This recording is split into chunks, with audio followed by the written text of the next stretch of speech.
a nuestro canal Cocinando en el Efficiency. Hoy les traemos quesadilla con carne molida.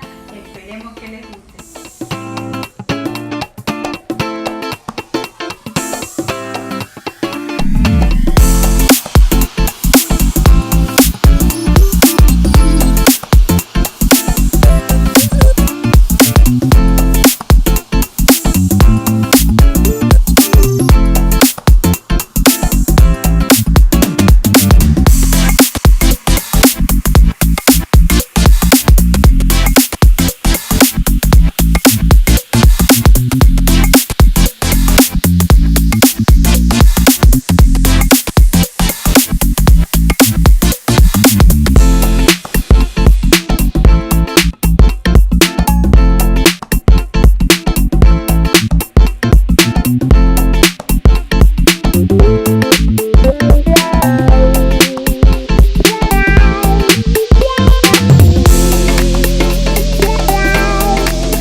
Compartirlo, darle like y suscribirse. Nos vemos en la próxima.